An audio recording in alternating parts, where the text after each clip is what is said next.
pour essayer de stimuler le culte marial, Paul VI écrit ce texte, Marialis Cultus, le 2 février 1974. Et il montre 4 attitudes de Marie, et ces 4 attitudes me semblent être caractéristiques de notre attitude chrétienne et de la manière dont Marie peut nous faire grandir dans notre vie chrétienne. Elle est d'abord la Virgo Audiens, la Vierge qui écoute. Elle est aussi la Virgo Orans, la Vierge priante. Elle est la Vierge Mère, Virgo Pariens, et elle est enfin la Vierge qui offre, Virgo Offerens. Et nous allons voir comment chacune de ces 4 attitudes peut nous renouveler dans notre vie chrétienne. La Vierge qui écoute. Recevoir la parole de Dieu comme Marie a reçu le Verbe dans sa chair. Réciprocité entre la parole et la foi. Qu'il me soit fait selon ta parole. Accueillir les événements de la vie sans forcément les comprendre. L'action qui jaillit de la parole accueillie. La prière du chapelet. Ce que Marie nous apprend par rapport à la parole de Dieu, c'est que la parole de Dieu n'est pas un texte. La Bible, pour nous, n'est pas un texte. La Bible, c'est quelqu'un. Enfin, la parole de Dieu, c'est quelqu'un, c'est Jésus-Christ, le Verbe de Dieu qui se fait chair. Et donc, la Virgo Audiens, la Vierge qui écoute, elle nous apprend à ce que Dieu se fasse chair, que le Verbe se fasse chair en nous quand nous lisons la parole de Dieu. Est-ce que pour nous, la parole de Dieu est un bouleversement ? Et il s'agit d'essayer de faire un aller-retour permanent entre notre vie et la parole de Dieu. C'est-à-dire comment la parole de Dieu va concrètement éclairer notre agir quotidien. Notre agenda éclaire notre agir quotidien assez fort parce qu'on sait souvent dès le matin ce que nous allons faire ou ce que nous n'allons pas faire. Mais est-ce que l'évangile du jour que nous allons méditer, par exemple, va nous donner une lumière, un axe, une manière de vivre notre vie quotidienne? Et à l'inverse, notre vie quotidienne, nos rencontres, les personnes que nous avons rencontrées dans une journée, les questions qu'on nous a posées, les problèmes auxquels on a été confrontés, vont aussi venir du coup interroger l'Évangile et vont nous permettre de puiser dans l'Évangile une nouveauté, une lumière concrète. Vous voyez, cet aller-retour entre la parole et la vie, c'est ça qui fait le chrétien dans sa racine. Marie répond tout simplement « qu'il me soit fait selon ta parole ». Elle accueille la parole non pas en fonction de ce qu'elle en comprend, mais en fonction de ce qu'elle est et de ce qu'elle dit. Et donc, du coup, dans sa vie, Marie va pouvoir laisser la parole de Dieu se déployer. C'est ce que dit saint Luc au chapitre 2, versets 19 et verset 51, je vous les ai déjà cités. Marie gardait tous ces événements et les méditait dans son cœur. Vous voyez, garder la parole et accepter que finalement une parole reçue va déployer ses virtualités de manière parfois tout à fait inattendue. La parole de Dieu, elle a transformé la vie de Marie parce qu'elle l'a mis en route. Quand Marie reçoit la parole de l'ange, qu'elle lui dit « Ok, je suis la servante du Seigneur, qu'il me soit fait selon ta parole », la première chose qu'elle fait, c'est pas de rester dans son petit coin à méditer sagement tout ce qu'elle a entendu. La première chose qu'elle fait, c'est qu'elle se met en route pour aller rendre visite à sa cousine Élisabeth, pour accueillir le signe que Dieu lui a donné. Vous voyez, que la parole de Dieu soit la source de notre action.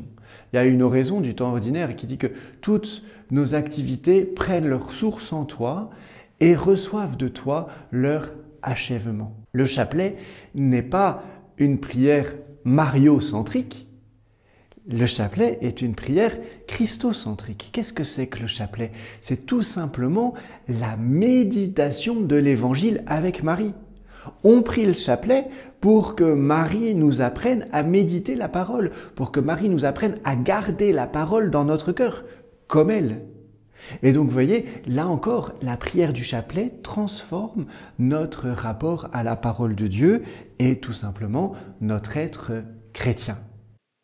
La Vierge priante, le Magnificat, archétype de la prière chrétienne. Marie, modèle d'intercession. Elle voit et elle nous tourne vers son Fils. Avec les apôtres au Cénacle, Marie demande l'Esprit Saint. Cette prière du Magnificat, elle est entièrement tissée de paroles de Dieu. Vous retrouvez le cantique d'Anne, vous retrouvez la prière d'action de grâce après le passage de la mer Rouge, vous retrouvez l'acclamation des anges dans la vocation d'Isaïe au chapitre 6 du livre d'Isaïe. En fait, c'est toute la parole de Dieu que Marie a accueillie et méditée qui retourne vers Dieu en action de grâce et en prière de louange. Et c'est en cela que le Magnificat est l'archétype de la prière chrétienne. L'intérêt de prier la parole de Dieu, c'est de nous décentrer de nous-mêmes dans notre prière pour nous conduire vers Dieu, pour que notre prière jaillisse de la parole de Dieu et retourne vers Dieu. En cela aussi, Marie est modèle de prière. Marie s'est contentée d'ouvrir les yeux de son cœur, de voir la détresse, de voir le problème. Ils n'ont pas de vin, et de présenter cette détresse à Jésus et de tourner les serviteurs vers Jésus. Faites tout ce qu'il vous dira. Marie ne sait pas forcément ce que Jésus va faire, mais elle sait qu'elle ne peut pas mieux faire que de tourner les serviteurs vers Jésus. Et là encore, elle est en ce sens modèle de la médiation, modèle de la prière d'intercession. Et on la retrouve au tout début de l'Église, au Cénacle, avec les apôtres et quelques femmes, dans le livre des Actes au chapitre 1, verset 14, en prière, où elles supplient le Seigneur d'envoyer l'Esprit Saint sur l'Église. Vierge qui enfante, la mission de l'Église, donner vie. Apprendre à nous laisser enfanter par Marie à la vie chrétienne. La Vierge qui enfante. Et là, peut-être qu'elle doit nous renouveler dans notre conception de la mission. Qu'est-ce que nous faisons quand nous annonçons l'Évangile? Si c'est juste annoncer une parole, annoncer un message religieux, comme les musulmans vont annoncer quelque chose, comme les témoins de Jéhovah vont annoncer quelque chose, comme les bouddhistes vont annoncer quelque chose, on est une annonce parmi d'autres dans le grand marché du spirituel, c'est pas très intéressant. Si on est là juste pour annoncer une morale, c'est pas très intéressant. Quelle est la mission de l'Église? C'est donner vie. On pourrait revisiter toute notre mission, toute la mission de l'Église en nous posant cette simple question. Est-ce que ma mission, est-ce que ce que je vis en Église est vivifiant? Est-ce que nos liturgies sont vivifiantes? Est-ce que notre prière est vivifiante? Est-ce que notre service du prochain est vivifiant? Et je pense qu'on peut faire des merveilles si on se laisse transformer dans cette vision vivifiante de la mission. Je suis venu, nous dit Jésus, pour que les hommes aient la vie et qu'ils l'aient en abondance. C'est pour cela que l'Église existe. C'est pour cela que nous sommes envoyés. Nous devons apprendre à nous laisser enfanter par elle à notre vie chrétienne. C'est le sens de la consécration à Marie, telle que l'a promue par exemple Saint Louis-Marie Grignon de Montfort, en disant « si elle a enfanté la tête, elle va enfanter les membres ». Et d'après Saint Louis-Marie, il donne cette image assez intéressante. Vous avez deux manières de faire une statue. Soit vous prenez un bloc et vous prenez le marteau et le burin et puis vous dessinez avec le marteau et le burin la forme. Mais dans ces cas-là, il y aura sur votre statue les traces du marteau et du burin. Soit vous prenez un moule et vous vous fondez l'or, que vous coulez dans le moule. Et Saint Louis-Marie vous dit, Marie, c'est le moule du Christ. Et elle nous apprend à façonner en nous l'image du Christ. Parce que figurez-vous qu'en Marie, il n'y a rien d'autre que le Christ. Vierge qui offre. Apprendre à vivre de notre sacerdoce baptismal. Marie, type du fidèle qui participe à l'Eucharistie. Présence de Marie à la croix, être là dans la souffrance des hommes. Une invitation à vivre de notre sacerdoce baptismal. Depuis notre baptême, nous sommes membres du peuple saint. Nous avons revêtu cette dignité de prêtre, de prophète et de roi. Et l'office premier du prêtre, c'est d'offrir. C'est bien ce qu'a fait Marie au pied de la croix. Le seul et unique sauveur, c'est Jésus. Le seul et unique médiateur, c'est Jésus. Celui qui a donné sa vie pour nous sauver, c'est Jésus. Mais s'il a donné sa vie, il fallait bien qu'il y ait quelqu'un au pied de la croix pour recevoir cette vie offerte. Si le salut est un cadeau, eh bien, pour qu'il ait son effet, il faut que ce cadeau soit reçu. Et c'est Marie, au pied de la croix, qui est là pour recevoir le cadeau du salut.